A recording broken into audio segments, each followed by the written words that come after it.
গাজা সিটির পূর্ণ দখল নিতে আরও এক দফা জোরদার হামলা চালিয়েছে ইসরায়েলি বাহিনী। সচল থাকা দুটি হাসপাতালের কাছে ওই হামলায় অন্তত 18 জন ফিলিস্তিনি নিহত হন।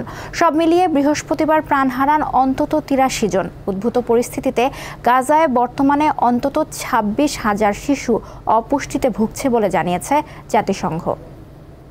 ওয়ালটন এখন দেশের সীমানা পেরিয়ে পৌঁছে গিয়েছে 50টিরও বেশি দেশে।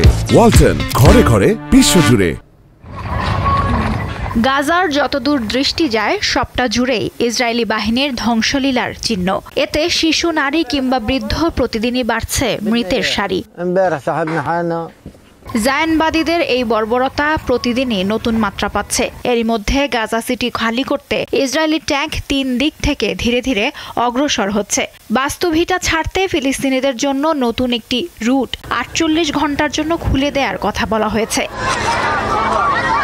হামলা থেকে রেহাই পাচ্ছে না হাসপাতালগুলো। স্থানীয় সময় বৃহস্পতিবার তেমনই এক হামলা হয় কিছুটা সচল থাকা আল শিফা এবং আল আহলি হাসপাতালের আশেপাশে। ইসরায়েলি মিসাইলের আঘাতে 2 স্থানে প্রাণ যায় 18 জনের। জাতিসংঘ বলছে এ ধরনের হামলা গাজার স্বাস্থ্য ব্যবস্থাকে গুঁড়িয়ে দেওয়ার উদ্দেশ্যেই করা হচ্ছে।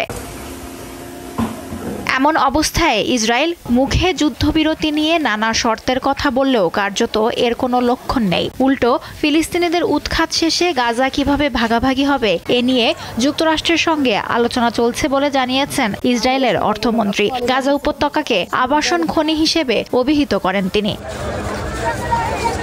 বর্তমান বর্বরতার রূপ এতটাই ছাড়িয়ে গেছে যে এখন খোদ যুক্তরাষ্ট্রের আইন প্রণেতারাও নেতানিয়াহুর সমালোচনা করছেন প্রকাশ্যে। এবার গাজায় চলমান ইসরায়েলের আগ্রাসনকে সরাসরি গণহত্যা হিসেবে আখ্যা দিয়েছেন মার্কিন সিনেটর বার্নি স্যান্ডার্স। একই সঙ্গে ইসরায়েলকে সহায়তা বন্ধ করতে যুক্তরাষ্ট্রের প্রতি আহ্বান জানান তিনি।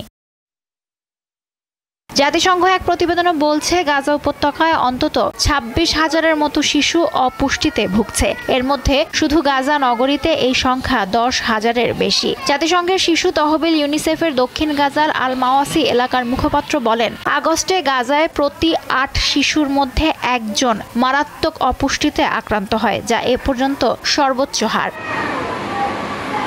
2023 সালের অক্টোবর থেকে চলমান ইসরায়েলি আগ্রাসনে এখন পর্যন্ত নিহতের সংখ্যা 65,000 ছাড়িয়েছে। এছাড়া বহু মরদেহ ধ্বংসস্তূপ থেকে উদ্ধার করা সম্ভবই হয়নি। লুৎফা ফৌজিয়া, দীপ্ত, বার্তাকক্ষ।